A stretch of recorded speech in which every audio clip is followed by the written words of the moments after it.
नमस्कार साथियों, गौरव ज्ञान धारा के ऑनलाइन प्लेटफॉर्म पे आपका हार्दिक स्वागत व अभिनंदन है। हम जो पढ़ रहे हैं वो है ओपीडी ऑब्जेक्टिव प्रश्न धारा। पिछली क्लास के अंदर हम जो सॉल्यूशन जो अपनी यूनिट है उसके बारे में अपने चर्चा की थी।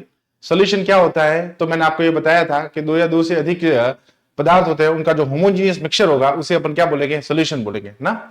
सॉल्यूशन को अपन यदि भौतिक अवस्था के हिसाब से देखा जाए, यदि फिजिकल प्रॉपर्टीज के हिसाब से देखा जाए, तो सॉल्यूशन हमारे पास तीन टाइप का आता है। एक तो गैसेस सॉल्यूशन आता है जिसके अंदर सॉल्वेंट जो होती है वो हमेशा गैस रहेगी। एक रहेगा अपने पास लिक्विड सॉल्यूशन आएगा, लिक्विड के अंदर हमेशा जो सॉल्वेंट है वो हमेशा लिक्विड स्टेट रहेगी। और एक जो अंतिम था उसे अपन बोलते हैं कौन सा, सॉलिड सॉल्यूशन, है ना, जिसके अंदर अपने पास जो सॉल्वेंट जो है वो हमेशा किस फॉर्म में रहेगा, सॉलिड फॉर्म में रहेगा। सॉल्यूशन की जब भी हम बात करेंगे तो हमारे पास दो टर्म निकल के आती है, एक तो आता है सॉल्यूट आता है और एक आता है अपने पास सॉल्वेंट। सॉल्यूट जो होता है वो हमेशा लेसर अमाउंट के अंदर प्रेजेंट रहेगा किसी भी सॉल्यूशन के अंदर, जबकि सॉल्वेंट जो है वो हमेशा हायर अमाउंट के अंदर प्रेजेंट रहेगा। किसमें रहेगा, अपने पास हायर अमाउंट के अंदर प्रेजेंट रहेगा। अब सॉल्वेंट और सॉल्यूट के हिसाब से, और सॉल्यूट के हिसाब से अपने पास जो कॉन्सेंट्रेशन आती है उसके हिसाब से अपने पास जो सॉल्यूशन आते हैं वो अपने पास आते हैं। एक तो तनु विलयन आता है जिसे अपन डाइल्यूट बोलते हैं, उसके बाद कॉन्सेंट्रेट आता है, फिर उसके बाद सैचुरेटेड आता है, फिर अनसैचुरेटेड आ जाएगा, और एक लास्ट में अपन ने पढ़ा था सुपर सैचुरेटेड होता है। सुपर सैचुरेटेड के अंदर मतलब ये होता है कि उसके अंदर जो सॉल्यूट है वो अपनी कैपेबिलिटी के हिसाब से बहुत ज्यादा सॉल्युबल होता है, जितनी उसकी कैपेबिलिटी होती है उससे ज्यादा ही उसके अंदर क्या होता है, सॉल्युबल होता है। तो वो सुपर कूल्ड सॉरी अपने पास जो था अति संतृप्त विलयन बोल सकते हैं उसे, है ना, क्या बोलेंगे अपन इसको, अति संतृप्त विलयन। ओके, एक इसके बाद में अपन ने पढ़ा था सांद्रता, कॉन्सेंट्रेशन को प्रभावित करने वाले कारक कौन कौन से हैं। कॉन्सेंट्रेशन को प्रभावित करने वाले कारकों के अंदर अपन ने वो टर्म पढ़ी थी जिसके अंदर एक तो टेम्परेचर डिपेंडेंट होती है और एक आएगी अपने पास कौन सी, टेम्परेचर इंडिपेंडेंट। टेम्परेचर डिपेंडेंट वो टर्म्स होती है जो हमेशा वॉल्यूम के साथ वर्क करती है। किसके साथ वर्क करेगी, हमेशा वॉल्यूम के साथ। और एक आती है जो अपने पास टेम्परेचर इंडिपेंडेंट होती है, वो वर्क करती है हमारे पास जो मास के साथ वर्क करती है। किसके साथ करेगी, मास के, जिसके अंदर अपने V by V परसेंटेज बढ़ा, W by W परसेंटेज बढ़ा, W by V परसेंटेज बढ़ गया, फिर अपन ने मोलैरिटी पढ़ ली, मोल फ्रैक्शन पढ़ लिया, मोलैलिटी पढ़ ली अपन ने, फिर अपन ने नॉर्मेलिटी पढ़ ली, फिर अपन ने फॉर्मेलिटी पढ़ ली। उसी के साथ हमने जो हमारा जो पार्ट फर्स्ट था किसका, सॉल्यूशन यूनिट का, वो कंप्लीट कर दिया था। आज मैं आपके लिए उसी यूनिट को कंटिन्यू करते हुए सेकंड पार्ट लेके आया हूं। ठीक है, तो चलिए इसको अपन इस क्लास की शुरुआत करते हैं। चलिए, ये है अपने पास कौन सा, सोल्यूबिलिटी। कौन सा रहेगा अपने पास, सोल्यूबिलिटी। सोल्यूबिलिटी की जब भी हम बात करेंगे ना, तो सॉल्यूशन में सोल्यूबिलिटी को अपन कैसे चेक कर सकते हैं, सॉल्यूशन में अपन सोल्यूबिलिटी को अपन कैसे चेक करते हैं, तो वो सुनिए। सोल्यूबिलिटी मतलब ये होता है कि कोई भी सोल्यूट जो है वो सॉल्वेंट के अंदर कितना डिसॉल्व होगा, है ना, उसे अपन इसके क्या कहलाएंगे, सोल्यूबिलिटी कहलाएंगे। तो अपने को किस किस के अंदर चेक करनी है सोल्यूबिलिटी, अपन को किस किस के अंदर चेक करनी है सॉल्युबिलिटी, तो वो देखिए आप। एक फर्स्ट है अपने पास ठोसों की द्रवों में विलीयता, ठोसों की द्रवों में विलीयता, ठोसों की द्रवों में विलीयता, है ना, ठोसों की द्रवों में विलीयता। तो एक मैं यहां पे कंटेनर बना देता हूं। चलिए, ये एक कंटेनर बना दिया ना, इसके अंदर मैंने क्या किया, वाटर को फिल कर दिया ना, ये मैंने इसके अंदर फिल कर दिया, किसको, वाटर को ना। एक आएगा इसके अंदर अपने पास सॉल्ट आएगा, कौन सा आएगा अपने पास, सॉल्ट आएगा ना। सॉल्ट को अपन ना, ये मैंने सॉल्ट बना लिया ना, ये मेरे पास है, क्या है, सॉल्ट, सॉल्ट के पार्टिकल है। अब अपने को ये चेक करना है सॉल्ट जो है वो हमेशा कौन से स्टेट के अंदर है, सॉलिड स्टेट के अंदर। किसमें है अपने पास, सॉलिड के अंदर और सॉलिड स्टेट के अंदर। और जो वाटर जो है वो अपने पास कौन से स्टेट के अंदर है, अपने पास लिक्विड स्टेट के अंदर। यही फिनोमिना अपने को क्या करना है, चेक करना है।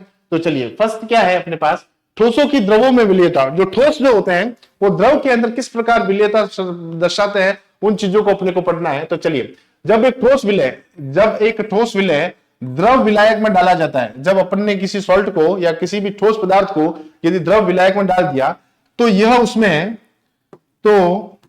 यह उसमें घुलने लगता है। अब सॉल्ट जो है वो उसके अंदर, वाटर के अंदर घुलेगा, पार्टिकल इसको क्या करेंगे, डिसॉल्व करेंगे।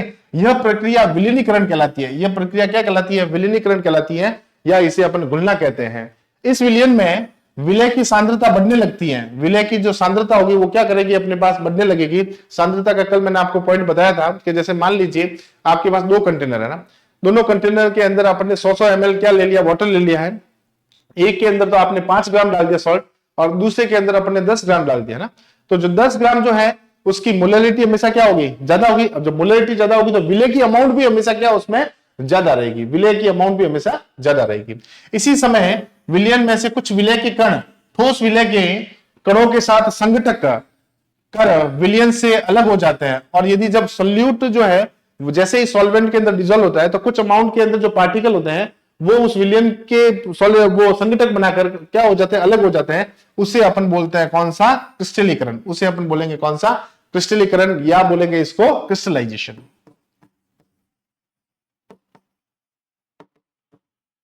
क्या बोलेंगे इसको अपन, क्रिस्टलाइजेशन। क्या बोलेंगे अपन इसको, क्रिस्टलाइजेशन। अब ताप का प्रभाव क्या है इसके ऊपर, किसका प्रभाव, ताप का प्रभाव, टेम्परेचर ऑफ इफेक्ट। तो टेम्परेचर ऑफ इफेक्ट के अंदर आपको ये ध्यान रखना है कि अपने पास जो प्रोसेस जो दे रखा है, अपने पास जो प्रक्रम दे रखा है, वो प्रक्रम कौन सा दे रखा है। अब प्रक्रम भी अपने पास 2 तरह के आते हैं, एक तो आएगा अपने पास उष्माक्षेपी आएगा और एक आएगा अपने पास उष्माशोषी आएगा। तो एक तो आएगा अपने पास उष्माशोषी आएगा और एक आएगा अपने पास कौन सा, उष्माक्षेपी। तो एक तो है अपने पास उष्माशोषी है और एक है अपने पास उष्माशोषी। उष्माशोषी प्रोसेस क्या होता है, उष्माशोषी प्रोसेस वो होता है कि उसके अंदर अपने को एनर्जी क्या चाहिए, जो उष्मा होगी या जो हीट ऑफ एनर्जी होगी उसको क्या करने की आवश्यकता पड़ेगी। तो इसके अंदर जब टेम्परेचर को बढ़ाया जाता है ना, जब इसके अंदर टेम्परेचर को बढ़ाया जाएगा तो मैं यहां लिख सकता हूं टेम्परेचर जो है वो डायरेक्टली प्रोपोर्शनल होगा किसमें, सॉल्युबिलिटी में। टेम्परेचर जो है वो डायरेक्टली प्रोपोर्शनल क्या हो जाएगा, सॉल्युबिलिटी हो जाएगा।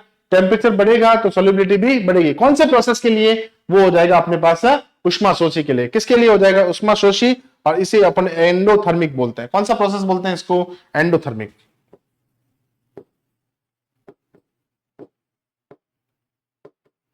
एंडोथर्मिक प्रोसेस बोलते हैं। और एक ये आएगा अपने पास टेम्परेचर, है ना। अब उष्माक्षेपी प्रोसेस क्या होता है, उष्माक्षेपी प्रोसेस मतलब होता है in which chemical reaction the heat is release from the system. Heat यदि किसी भी रिएक्शन से बाहर जा रही है ना, हीट ऑलरेडी रिएक्शन से बाहर जा रही है और यदि अपन और उसके अंदर एनर्जी देंगे तो वो हमेशा किस तरह बिहेव करेगा, अपोज बिहेव करेगा। तो यहां पे अपन बोल सकते हैं ये अपने पास कौन सी हो जाएगी, एक्सोथर्मिक हो जाएगी। कौन सी हो जाएगी अपने पास, एक्सोथर्मिक हो जाएगी। And the temperature inversely proportional to, temperature is inversely proportional to क्या हो जाएगा अपने पास, सॉल्युबिलिटी हो जाएगी। टेम्परेचर इज इनवर्सली प्रोपोर्शनल क्या हो जाएगा, solubility. For the process of endothermic, उष्माशोषी प्रोसेस के लिए हमेशा टेम्परेचर बढ़ेगा तो सॉल्युबिलिटी हमेशा क्या होगी, बढ़ेगी। But when we talk about exothermic process, किसकी बात करें अपन, एक्सोथर्मिक प्रोसेस की बात करें तो टेम्परेचर जब जब बढ़ेगा तो हमेशा सॉल्युबिलिटी क्या हो जाएगी, कम हो जाएगी। सॉल्युबिलिटी हमेशा क्या हो जाएगी, कम हो जाएगी। ये पॉइंट आपके एग्जाम की दृष्टि से इंपॉर्टेंट है। चलिए, तो ये ताप का प्रभाव था। अब पढ़ेंगे अपन कौन सा, दाब का प्रभाव। कौन सा पढ़ेंगे अपन, दाब का प्रभाव मतलब effect of pressure, effect of pressure. ठोसों की द्रवों में विलेयता पर दाब कोई सार्थक प्रभाव, कोई सार्थक प्रभाव नहीं होता।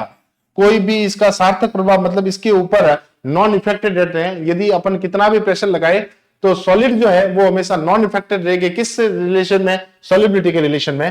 क्योंकि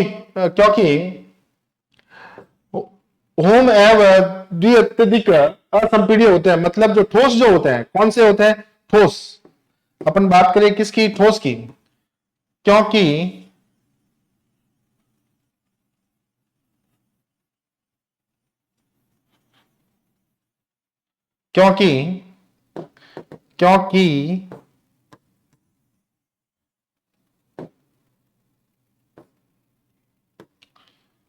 जो ठोस जो होते हैं, क्या होते हैं अपने पास, ठोस।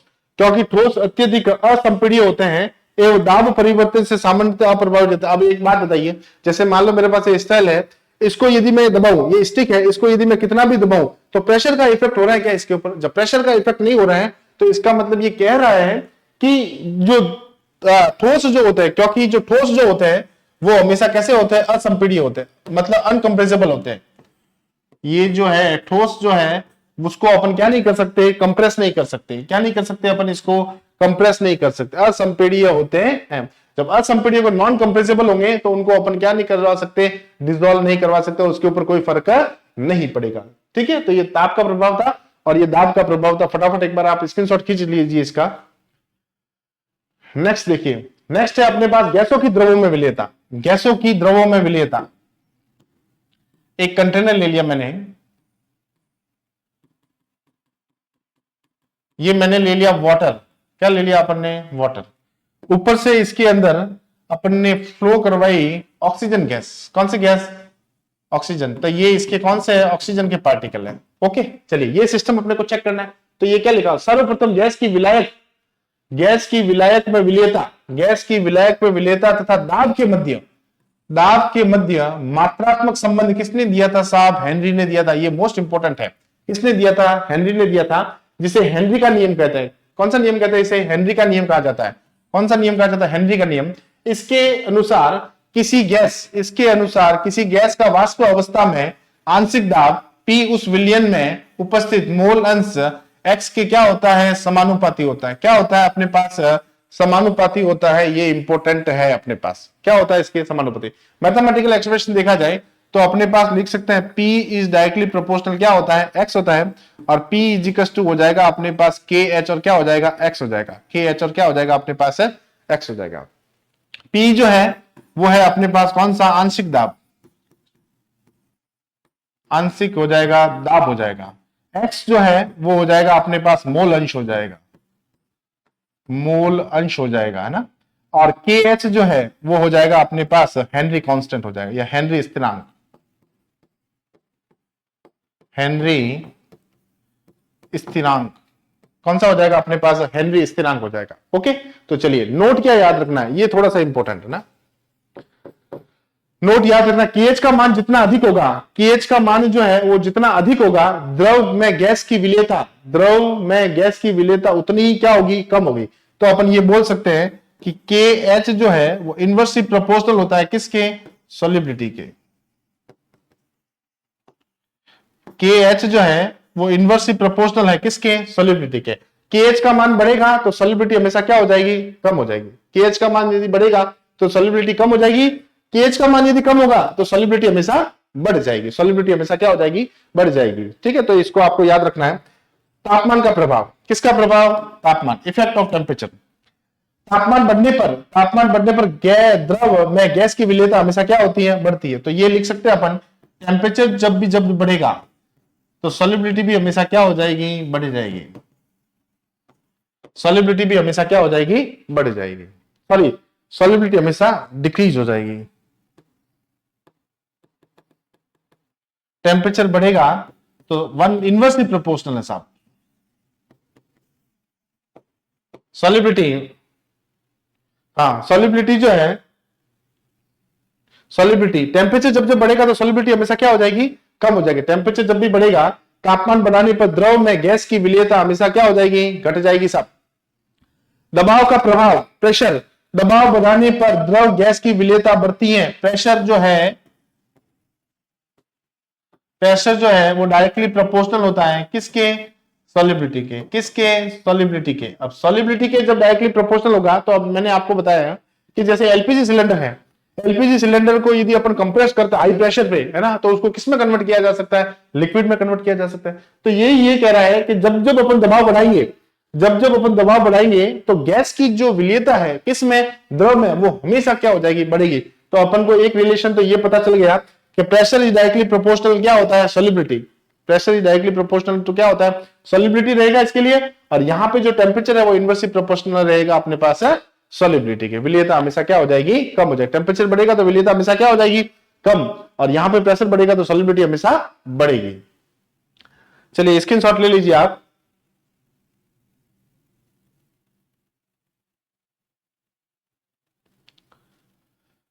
नेक्स्ट देखिए, नेक्स्ट है अपने पास हेनरी के प्रमुख अनुप्रयोग। क्या है इसके अनुप्रयोग, है ना, अनुप्रयोग। फर्स्ट है अपने पास शीतल पेय पदार्थ। अब आपको पता है सोडा वाटर के अंदर यूज करते हैं, बोतलों में CO2 की घुलनशीलता बढ़ाने के लिए इन्हें उच्च दाब पर सील किया जाता है। जब बोतल खोली जाती है तो दबाव कम होने के कारण गैस क्या हो जाती है, बाहर निकल। जैसे अपन ढक्कन खोलते हैं ना, तो उसके अंदर से जो कार्बन डाइऑक्साइड होगा, जैसे प्रेशर को अपन कम करेंगे तो प्रेशर को कम करेंगे तो उसमें से जो CO2 है वो क्या फटाक से क्या निकल जाएगी, बाहर निकल जाएगी। सेकंड, एक आएगा गोताखोर। गोताखोर गहरे पानी में उच्च दबाव के कारण रक्त में नाइट्रोजन जैसी गैसें अधिक घुल जाती हैं। ऊपर आते समय, कहां पे ऊपर आते समय कम दबाव से गैस के बुलबुले बनते हैं। अब ये क्या कह रहा है कि जब नीचे जब जाएगा, यदि कोई स्कूबा डाइवर है, यदि जब पानी के नीचे जाएगा तब तक तो वहां कोई प्रॉब्लम नहीं है, लेकिन जैसे जैसे वो सतह के ऊपर आता है तो वहां पे क्या होगा, यदि उस टैंक में से यदि वो ऑक्सीजन ले रहा है तो ये क्या होगा, वहां पे प्रेशर क्या हो जाएगा, कम होगा। प्रेशर क्या होगा, कम होगा। प्रेशर कम होने के कारण गैस के बुलबुले बन जाते हैं, उसकी कैपिलरीज जो होगी उसके अंदर गैस के बुलबुले बन जाएंगे, जिसे अपन बोलते हैं क्या, बैंड्स बोलते हैं, या अपन बोलते हैं वी सिम्पीडिना रोग बोलते हैं। क्या बोलते हैं उसको, शायद तो बैंड्स बोलेंगे उसको, या बोलेंगे अपन वी सिम्पीडिना रोग हो सकता है। इसे रोकने के लिए गोताखोर जो है वो हीलियम मिश्रित हवा का उपयोग करते हैं और इसको रोकने के लिए उस टैंक के अंदर हीलियम गैस को भी उसके साथ भरा जाता है। किसके साथ भरा जाता है, ऑक्सीजन गैस के साथ भरा जाएगा। चलिए थर्ड देखिए आप, थर्ड है अपने पास फेफड़ों में शोषण। फेफड़ों में ऑक्सीजन का आंशिक दबाव अधिक होता है। फेफड़ों में जो पार्शियल प्रेशर जो होता है वो कैसा होता है, अधिक होता है, जिससे ऑक्सीजन रक्त में घुल जाती है और जिससे जो है ना ब्लड के अंदर ऑक्सीजन क्या हो जाएगी, डिजोल्व हो जाएगी। उसी के अनुसार वही रक्त का दबाव कम होने से ये बाहर निकल जाती है और जैसे ही प्रेशर कम हो जाएगा तो ये अपने वहां से क्या निकल भी जाएगी, बाहर भी निकल जाएगी। ओके, ये आएगा अपने पास फोर्थ पॉइंट, ऊंचाई पर ऑक्सीजन की कमी। ऊंचाई जितने भी हिली स्टेशन होते हैं ना, वहां पे हमेशा ऑक्सीजन की क्या होती है, कमी होती है। ऑक्सीजन की क्या रहेगी अपने पास, कमी। अधिक ऊंचाई पर ऑक्सीजन का आंशिक दबाव कम होता है। आंशिक दबाव जो है वो हमेशा कैसा रह जाएगा, अपने पास कम हो जाएगा, जिससे रक्त में ऑक्सीजन की घुलनशीलता कैसी हो जाएगी, अपने पास कम हो जाएगी, जो शारीरिक कमजोरी या सोचने की क्षमता में कमी का कारण बन सकता है। जैसे मान लीजिए आपको यदि कोई क्वेश्चन है, एक हिल स्टेशन पे पूछा जा रहा है, एक मान लो अपना बॉटम पे पूछ लिया जाए, है ना, तो हिल स्टेशन के अंदर ये क्या होगा कि अपने पास वहां पे थोड़ी सोचने की कैपेसिटी क्या हो जाएगी, कम। सोचने की कैपेसिटी कम क्यों होगी, क्योंकि आप जैसे जैसे अपन हिल स्टेशन पे जाएंगे वहां पे प्रेशर क्या हो जाएगा, अपने पास कम। प्रेशर कम होगा तो सॉल्युबिलिटी ऑक्सीजन की कम हो जाएगी। सॉल्युबिलिटी ऑक्सीजन की कम हो जाएगी तो अपने ब्रेन तक ऑक्सीजन प्रॉपर पहुंच नहीं पाएगी, और जब पहुंच नहीं पाएगी तो वहां पे अपने सोचने की जो कैपेसिटी है वो क्या हो जाती है, अपने पास कम हो जाएगी। क्या हो जाएगी, अपने पास कम। तो ये जो 4 पॉइंट थे वो आपके पास इंपॉर्टेंट है, वो जो है आपके पास इंपॉर्टेंट है।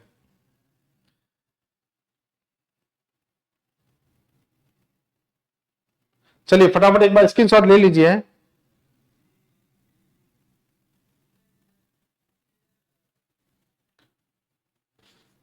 फटाफट एक बार स्क्रीनशॉट ले लीजिए आप। नेक्स्ट देखिए, द्रव्य विलयनों का वाष्प दाब। अपने को क्या पूछा, द्रव्य विलयनों का वाष्प दाब। द्रव्य विलयनों का वाष्प दाब जिसे अपन बोलते हैं कौन सा, लिक्विड सॉल्यूशन। द्रव विलयनों का वाष्प दाब सबसे फर्स्ट पढ़ना अपने को कौन सा, द्रव विलयनों का वाष्प दाब। इसके अंदर अपने को मेन इंपोर्टेंट जो अपने सिलेबस में दे रखा है उसे अपन बोलते हैं कौन सा, राउल्ट का नियम। कौन सा नियम बोलते हैं इसको, राउल्ट का नियम। इसके अनुसार वाष्पशील द्रवों कौन सा चाहिए अपने को, वाष्पशील द्रव मत चाहिए अपने को, वॉलेटाइल लिक्विड। कौन सा चाहिए, वॉलेटाइल लिक्विड चाहिए कि विलयन में प्रत्येक अवयव का आंशिक दाब उसके मोल अंश के क्या होता है, समानुपाती होता है। मोल अंश के क्या हो जाएगा, उसके समानुपाती हो जाएगा। इसके अनुसार वाष्पशील द्रवों के विलयन में प्रत्येक अवयव का आंशिक दाब विलयन में उसके मोल अंश के क्या हो जाएगा, अपने पास समानुपाती हो जाएगा। मोल अंश के क्या हो जाएगा, अपने पास समानुपाती। It states that for a volatile liquid, it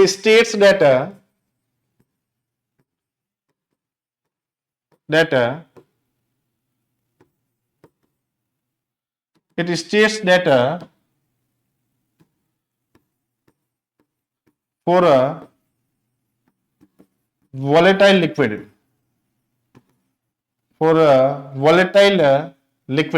so state that for volatile liquid the partially vapor pressure of the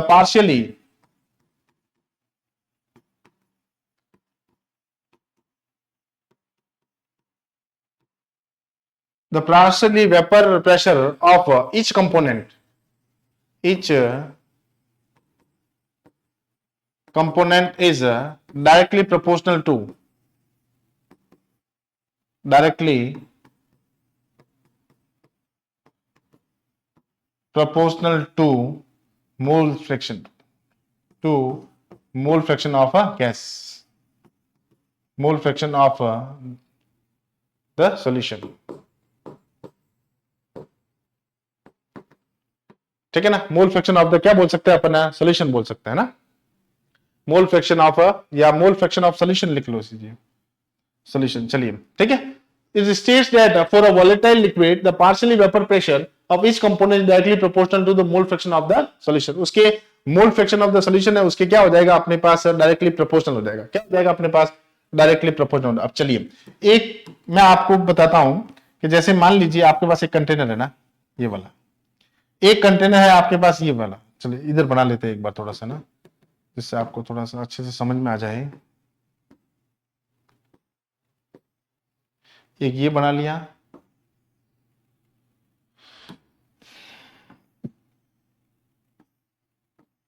ये बना लिया।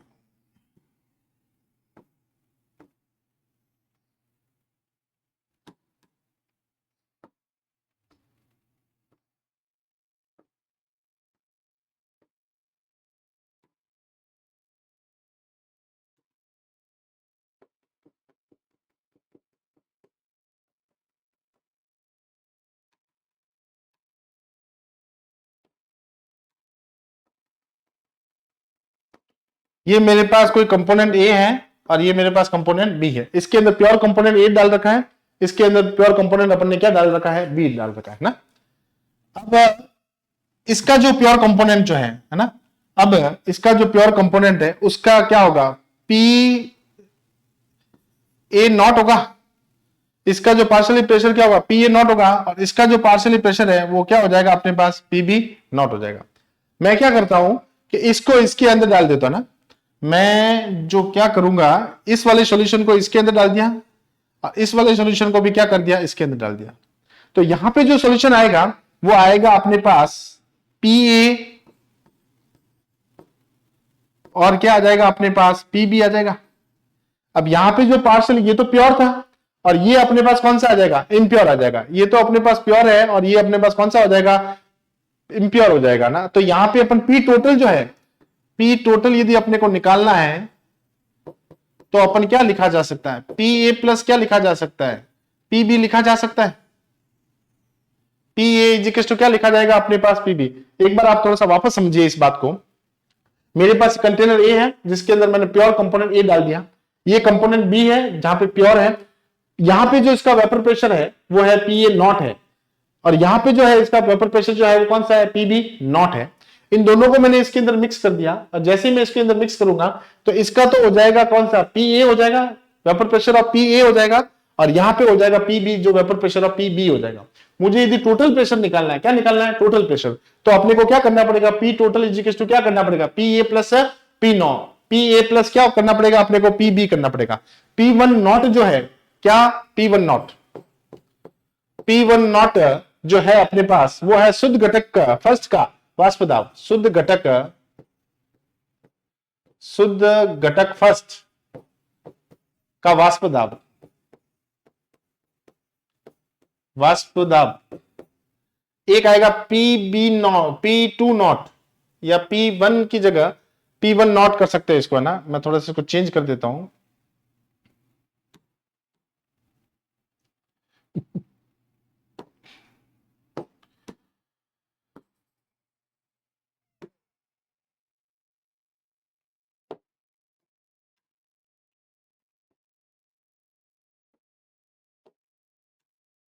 चलिए इसको अपन P1 नॉट कर देते हैं और इसको कर देते हैं P2 नॉट। PA भी कर सकते थे, PB भी कर सकते थे, उससे कोई फर्क नहीं पड़ता। ये अपने पास A जो है इसको अपन 1 भी बोल सकते हैं, इसको अपन क्या बोल सकते हैं, B भी बोल सकते हैं ना।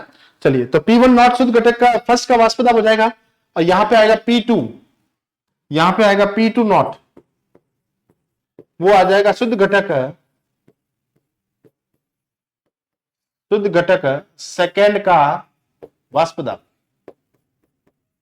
शुद्ध घटक सेकंड का क्या हो जाएगा अपने पास, वाष्प दाब हो जाएगा। पी ए जो है ना, क्या पी ए वो हो जाएगा अपने पास घटक फर्स्ट का वाष्प दाब, घटक फर्स्ट का वाष्प दाब,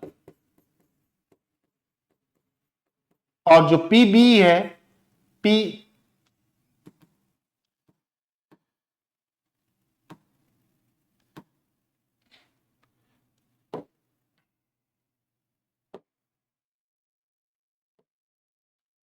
इसको अपन पी ए कर देते हैं ना,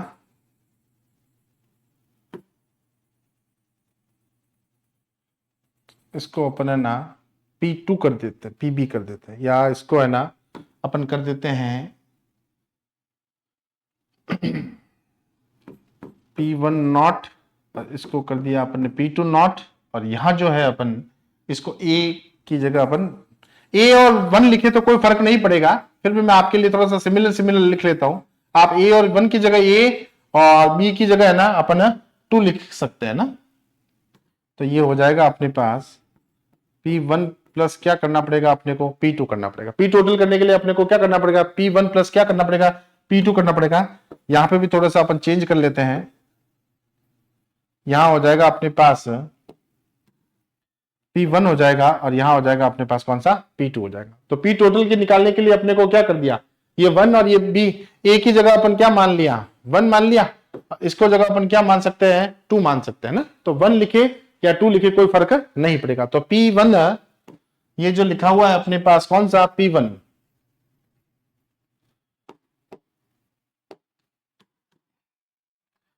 P1, और एक आएगा अपने पास P2 जिसे अपन घटक सेकंड का वाष्प दाब बोलते हैं, का वाष्प दाब, और यहां पे भी हो जाएगा अपने पास दाब। फर्स्ट और ए और बी के अंदर कोई कंफ्यूजन नहीं होना है आपको, ए भी लिखा जा सकता है, बी भी लिखा जा सकता है, बट मैंने यहाँ पे क्या A1 और ये लिख दिया था, इसलिए मैंने इसको सारा 1 के फॉर्मेट के अंदर लिख लिया। फिर मैंने आपको ये बता भी दिया, ए इज टू 1 हो सकता है, बी इज टू क्या हो सकता है, 2 हो सकता है। चलिए डेरिवेशन की बात करें अपन, तो P टोटल निकालना अपने को, तो P टोटल इज टू हो जाएगा अपने पास P टोटल।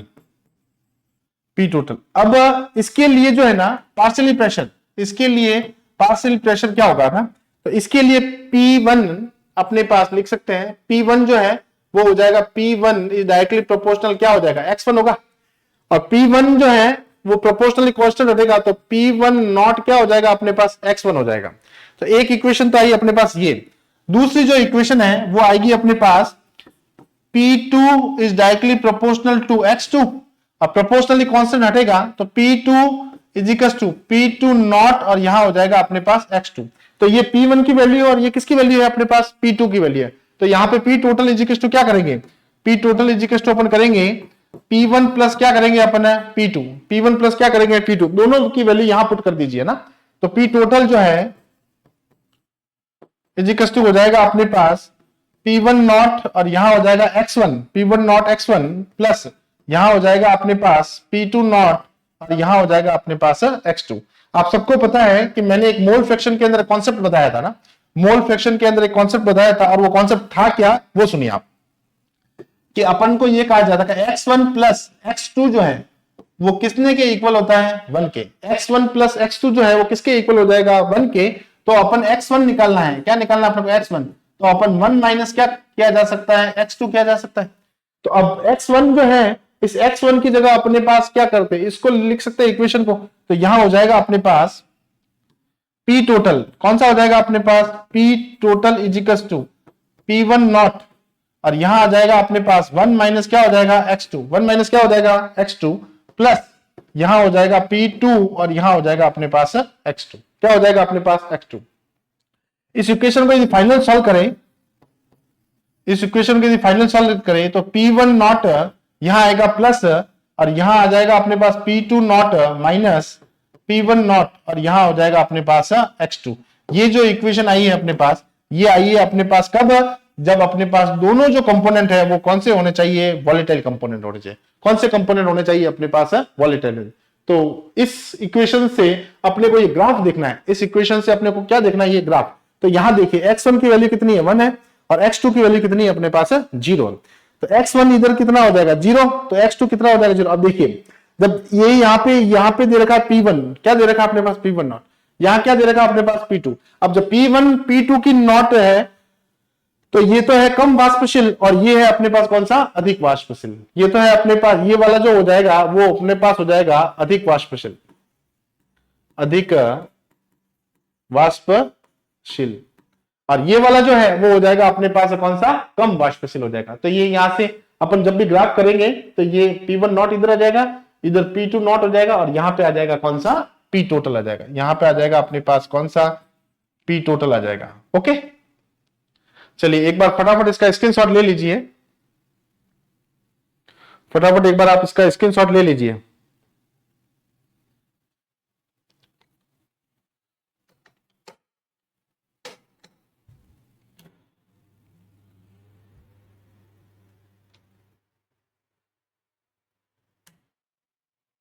नेक्स्ट देखिए आप, है ना, नेक्स्ट है अपने पास ठोस द्रव विलयनों का वाष्प दाब, ठोस द्रव विलयनों का वाष्प दाब, है ना। अब ठोस जो होता है कौन सा वाला, ठोस, ठोस जो है वो कौन सा हो जाएगा अपने पास, नॉन वोलेटाइल। हम द्विअंगी विलयन में विलायक को एक, विलायक को तो क्या मानते हैं अपन, एक नंबर पे जो है उसे अपन क्या मान लीजिए विलायक मान ले ना, और विलय को क्या मान ले अपन, टू।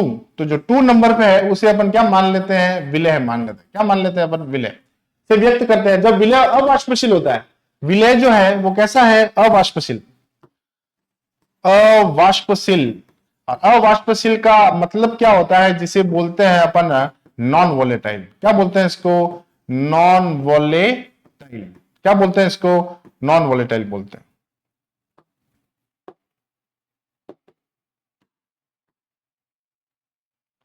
क्या बोलेंगे इसको अपन, नॉन वोलेटाइल बोलेंगे। ओके, तो अवाष्पशील, विलय अपने पास क्या है, अवाष्पशील है। तो केवल विलायक अणु ही, तो केवल विलायक अणु ही वाष्प अवस्था में होते हैं। तो एक बात बताइए कि अपने पास यदि विलायक के अंदर यदि अपन ने नॉन वोलेटाइल जो कंपाउंड है उसको मिला लिया, तो वेपर बनेगा किसका, वेपर सिर्फ बनेगा किसका, विलायक का।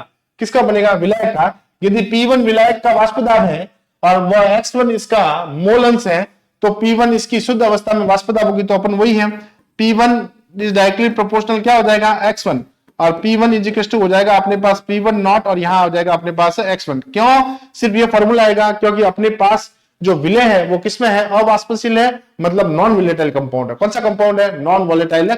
जब नॉन वोलेटाइल कंपाउंड आएगा तो इसके अंदर ग्राफ सिर्फ जो है ना वो किसको रिप्रेजेंट करेगा, P1 नॉट को। किसको करेगा अपने पास, P1 नॉट को। इस वाले ग्राफ के अंदर ये वाला जो है वो अधिक वाष्पशील, यदि जिसका ग्राफ ऊपर आएगा वो अधिक वाष्पशील होगा, और जिसका कम आएगा वो हमेशा कैसा हो जाएगा, कम वाष्पशील हो जाएगा, है ना। क्या हो जाएगा अपने पास, कम वाष्पशील हो जाएगा। ओके, चलिए एक बार स्क्रीनशॉट ले लीजिए आप। नेक्स्ट देखिए, नेक्स्ट है अपने पास आदर्श व अनादर्श, आदर्श व अनादर्श विलयन। ये यहां से इंपॉर्टेंट क्वेश्चन बन सकता है आपके, यहां से आपके इंपॉर्टेंट क्वेश्चन बन सकता है। कौन सा, आदर्श व अनादर्श विलयन, है ना। आइडियल और नॉन आइडियल सॉल्यूशन क्या होते हैं, आइडियल और नॉन आइडियल सॉल्यूशन की जब भी अपन बात करेंगे तो ये क्या लिखा है, इसमें अपन को कुछ एक पॉइंट को पढ़ना है। यह विलयन सभी सांद्रताओं पर, यह विलयन सभी सांद्रताओं पर, यह विलयन सभी सांद्रताओं पर राउल्ट के नियम का, राउल्ट के नियम का पालन करते हैं। राउल्ट का जो नियम है उसका पालन ये करते हैं। सेकंड पॉइंट क्या है, सेकंड पॉइंट है डेल्टा मिक्सिंग जो H है वो इक्वल टू क्या होना चाहिए अपने पास, 0 होना चाहिए, और एक आएगा delta B mixing is equal to क्या होना चाहिए, 0 होना चाहिए। इसका मीनिंग क्या है, इसका मतलब ये है कि डेल्टा H मिक्सिंग मतलब उसके अंदर होने वाला मिक्स होने के बाद होने वाला जो एंथैल्पी चेंज है वो हमेशा 0 के होना चाहिए, और मिक्स होने के बाद जो वॉल्यूम के अंदर जो चेंज आना चाहिए वो हमेशा किसके इक्वल आना चाहिए, 0 होना चाहिए। मतलब उन एंथैल्पी के अंदर सॉरी, एंथैल्पी के अंदर और वॉल्यूम के अंदर कुछ भी चेंज नहीं आना चाहिए। ओके, चलिए एक आएगा अपने पास अंतरा आणविक आकर्षण बल, अंतरा आणविक आकर्षण बल, अंतरा आणविक,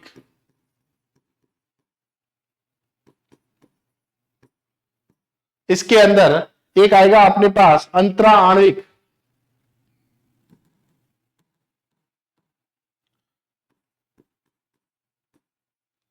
अंतरा आणविक जो आकर्षण बल है वो ऑलमोस्ट सेम होता है किसके किसके बीच में, ए बी और ए एंड बी के बीच में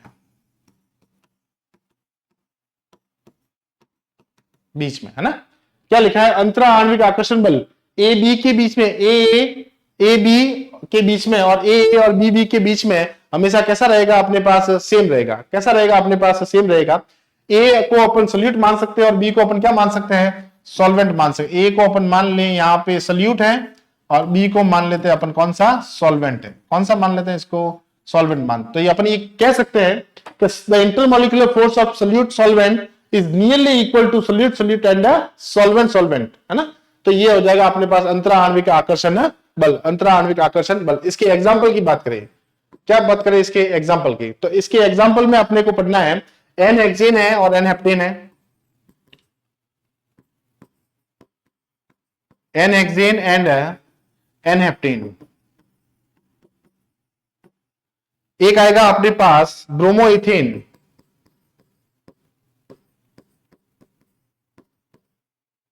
ब्रोमोइथेन एवं एक तो आएगा अपने पास ब्रोमोइथेन और एक आएगा अपने पास क्लोरोइथेन। क्या आ जाएगा अपने पास, क्लोरोइथेन, क्लोरोइथेन है ना, क्लोरोइथेन। ठीक है। एक और एग्जांपल की बात करें अपन, है ना, एक और एग्जांपल की अपन बात करें तो वो हो जाएगा अपने पास बेंजीन और क्या हो सकता है अपने पास, टोलुइन हो सकता है ना, बेंजीन एंड टोलुइन। मैं बाई लैंग्वेज के अंदर लिख रहा हूं, कहीं पे इंग्लिश में लिख रहा हूं, कहीं पे हिंदी में लिख रहा हूं, तो आप दोनों मीडियम के जितने भी स्टूडेंट हैं वो थोड़ा सा एक बार इन चीजों को थोड़ा सा समझ लेना। चलिए, एक आएगा अपने पास अनादर्श विलयन। कौन सा विलयन है अपने पास, अनादर्श। अब जब आदर्श है उसका उल्टा क्या हो जाएगा अपने पास, अनादर्श हो जाएगा। तो अपन यहां पे क्या लिखेंगे, यह विलयन या ये विलयन, अपन इसको ये कर देते ना, अनादर्श विलयन की बात करें तो यह विलयन,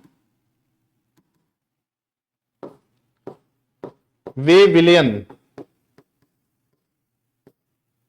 जो सभी सांद्रताओं पर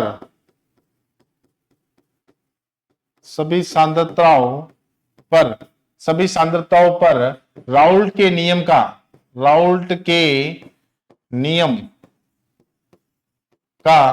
पालन नहीं करते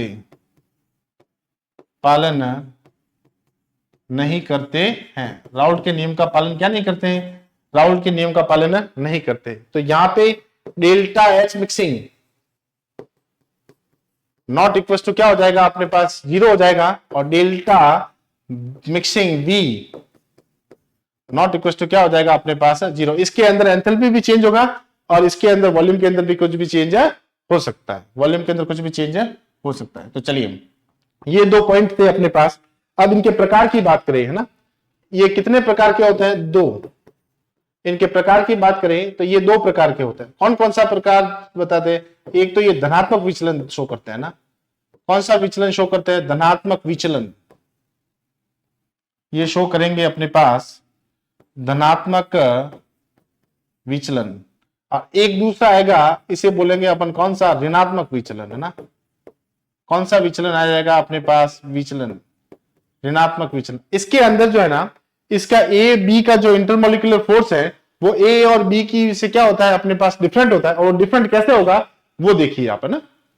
चलिए स्क्रीनशॉट ले लीजिए आप। नेक्स्ट है अपने पास अनादर्श विलयन के प्रकार। कितने प्रकार होते हैं इसके, 2 प्रकार। कितने प्रकार होते हैं इसके, 2 प्रकार, है ना। फर्स्ट है अपने पास धनात्मक विचलन, पॉजिटिव डिविएशन।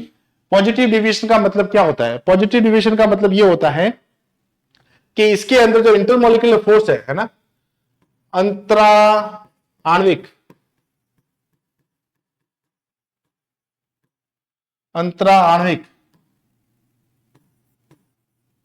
आकर्षण बल, अंतरा आणविक आकर्षण बल जो है, अब पॉजिटिव है ना, तो इसका मतलब प्योर का हमेशा क्या होगा, ज्यादा होगा। तो प्योर का ज्यादा होगा तो क्या, ए बी का जो इंटरमोलिकुलर फोर्स है वो वीक होगा। किस किस से, ए एंड किस किस से अपने पास बी से। इंटरमोलिकुलर फोर्स जो है वो अपने पास ज्यादा होगा किसका, ए बी का तो हमेशा कम होगा, ए और बी का क्या हो जाएगा अपने पास ज्यादा हो जाएगा। चलिए सेकंड पॉइंट की बात करें अपन, तो सेकंड पॉइंट के अंदर ए अपने पास मैंने आपको बता दिया, ए जो है वो है अपने पास क्या, सल्यूट है, और बी जो है वो अपने पास क्या है, सॉल्वेंट है ना। तो आप ये भी बोल सकते हो कि the intermolecular force of solute solvent is lesser than solute and solvent। Okay चलिए एग्जांपल की बात करें अपन, तो इसके अंदर एसीटोन प्लस एथेनॉल है। एग्जांपल की बात करें अपन तो इसके अंदर एक तो है ethanol plus acetone, ethanol plus acetone. Example की बात करें तो एक तो है अपने पास ethanol plus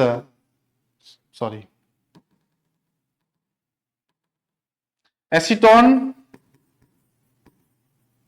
plus ethanol, ethanol. अब ए फॉर एप्पल पहले आता तो ए को पहले लिख लीजिए। अब यहां एसीटोन है तो इधर भी एसीटोन तो लिखना ही लिखना है। दूसरा एग्जांपल एसीटोन प्लस यहां लिख दीजिए CS2 जिसे अपन बोलते हैं carbon disulphide. Carbon di क्या बोलेंगे इसको अपन, सल्फाइड। तो ये दो एग्जांपल इसको आपको याद करना है। एक आएगा अपने पास ऋणात्मक विचलन, क्या अर्थ आ जाएगा अपने पास। एक और इसके बीच में यदि संबंध देखना चाहो आप तो अपन ऐसे भी बोल सकते हैं कि जो पी सॉल्यूशन होता है, क्या अपने पास पी सॉल्यूशन है ना, जो पी सॉल्यूशन है वो हमेशा कम होगा किससे, P1 नॉट X1 से, और अपने पास हो जाएगा P1 P2 नॉट X2 से। ठीक है, तो ये सॉल्यूशन जो है वो भी अपन को याद रखना है। PA या P1 नॉट X1 हो जाएगा प्लस P2 नॉट X2, और P सॉल्यूशन जो हो जाएगा वो कैसा हो जाएगा, कम हो जाएगा, है ना। तो आप इस स्टेप को भी अपन समझ सकते हैं। नेक्स्ट है अपने पास ऋणात्मक विचलन, नेगेटिव डेविएशन।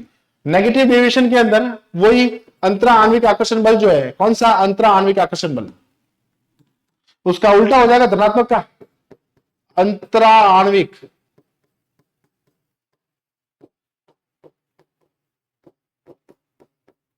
अंतरा आणविक जो आकर्षण बल है कौन सा, ए बी।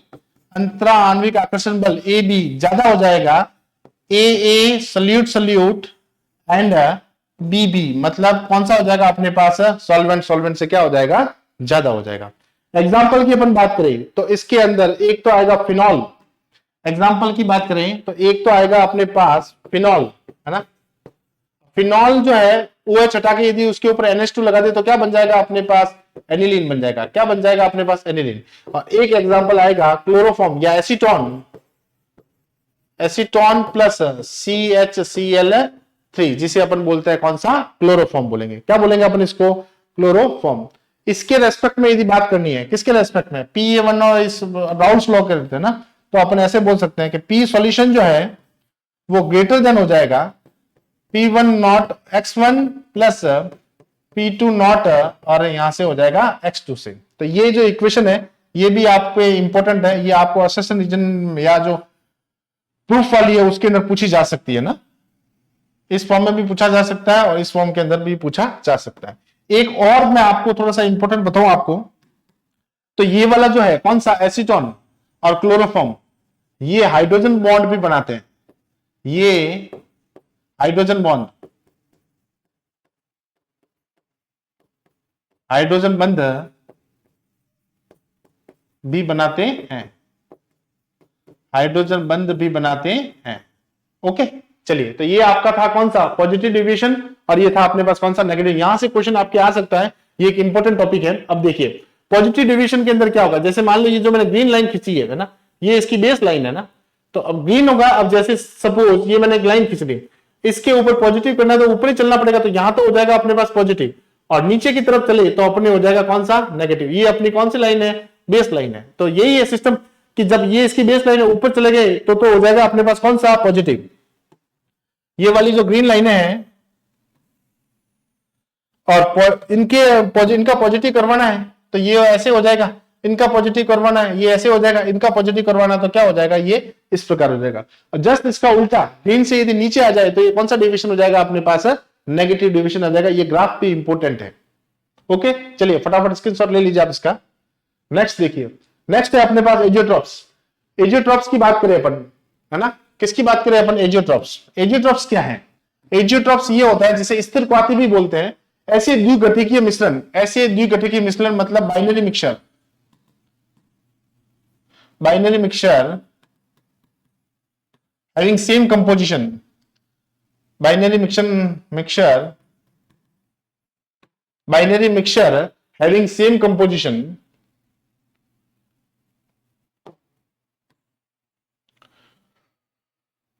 एक बार मैं लिख देता हूं, बाइनरी मिक्सचर हैविंग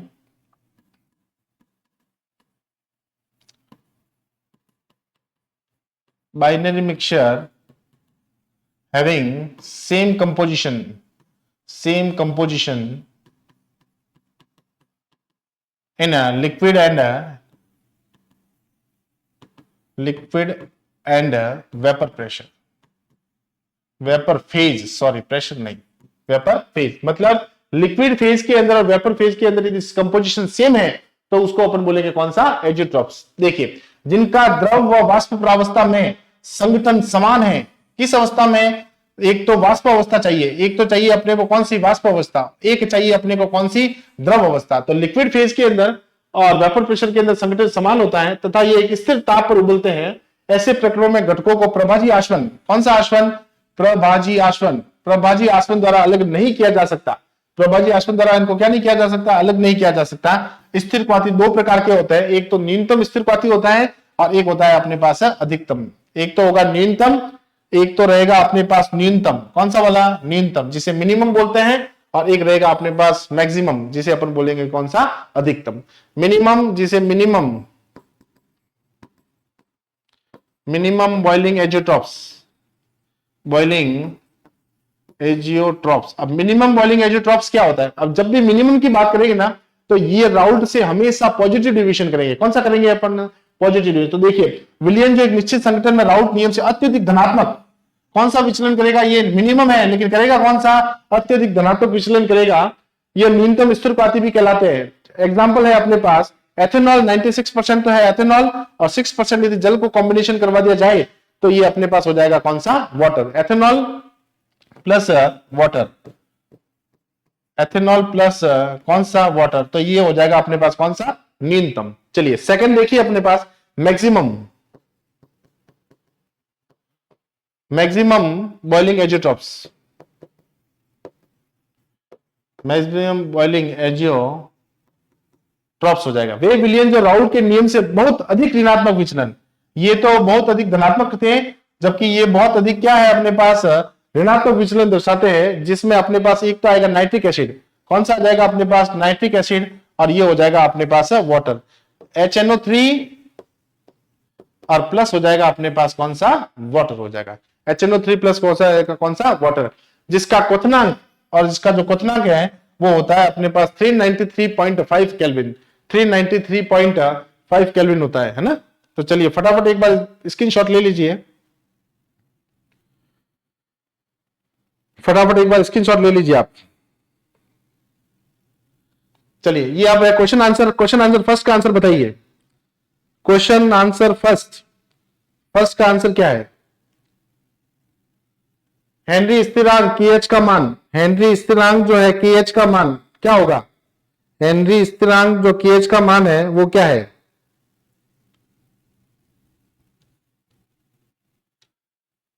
कम होने पर विलेयता अधिक होगी। KH जो है कौन सा? KH डायरेक्टली प्रोपोर्शनल होता है किसके? इनवर्सली प्रोपोर्शनल होता है किसके? सॉल्युबिलिटी के। किसके होता है? सॉल्युबिलिटी के, है ना। तो सॉल्युबिलिटी के होगा जब भी, तो अपने पास KH का मान कम होने पर, KH का मान जब कम होगा तो सॉल्युबिलिटी हमेशा बढ़ेगी। बिल्कुल सही है, ये फर्स्ट का आंसर सही है, फर्स्ट का आंसर बिल्कुल सही है। चलिए सेकंड का आंसर देखिए, धनात्मक विचलन। धनात्मक विचलन कौन दर्शाता है? धनात्मक विचलन कौन दर्शाएगा? एसीटोन क्लोरोफॉर्म दर्शाएगा क्या? ये दर्शाएगा क्या? ये नहीं, इसका मतलब एथेनॉल प्लस एसीटोन ये दर्शाएगा। थर्ड देखिए ऋणात्मक विचलन, ऋणात्मक विचलन कौन दर्शाता है? ऋणात्मक विचलन कौन दर्शाएगा? ऋणात्मक विचलन प्रदर्शित करने वाले विलयन के लिए ए बी अंतरा आणविक बल, ए बी अंतरा आणविक जो बल है वो ए या बी की तुलना में कैसे होने चाहिए? कमजोर होते हैं क्या? नहीं, कमजोर नहीं होंगे तो कैसे हो जाएंगे? मजबूत हो जाएंगे। कैसे होने चाहिए अपने पास? मजबूत होने चाहिए। तो क्वेश्चन नंबर 3 का आंसर जो है वो मजबूत। स्थिर क्वांटम मिश्रण किसे कहते हैं? जो गैसों का मिश्रण है? नहीं। ठोस ठोस का मिश्रण? नहीं। जो बिना संगठन बदले एक ही ताप पर आश्रित हो जाते हैं? बिल्कुल सही है। क्वेश्चन नंबर 4 का आंसर क्या है? सी। क्वेश्चन नंबर 4 का आंसर सी है। चलिए क्वेश्चन नंबर 5 देखिए आप। क्वेश्चन नंबर 5, क्वेश्चन नंबर 5 का आंसर,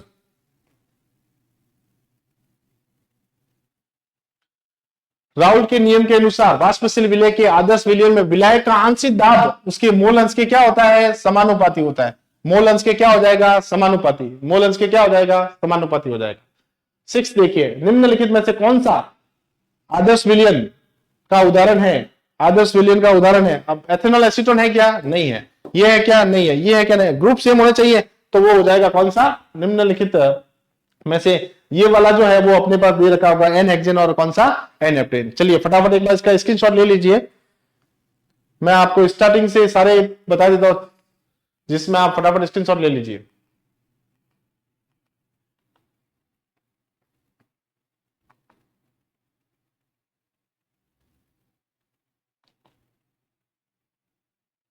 एक इसके अंदर अपने पास ये जो गोताखोरी है, उसके अंदर जो टैंक होता है ना, गोताखोरी के अंदर जो टैंक होता है ना, वो अपने पास हीलियम जो है, हीलियम तो 11.7% होती है। नाइट्रोजन की बात करेंगे, है ना, नाइट्रोजन वो 56.2% में होता है। एक होता है ऑक्सीजन, है ना, वो होता है 32.1% के अप्रोक्स होता है ना। तो एक बार आप इस चीजों को देख लेना। 11.7 तो होता है अपने पास हीलियम, 11.7 तो होगा अपने पास हीलियम, और दूसरा जो गैस है वो हो जाएगा अपने पास 56.2%, है ना, 56.2%, और एक हो जाएगा 32.1%, है ना। ये है अपने पास कौन सा? 56%, 56.2%। ओके, चलिए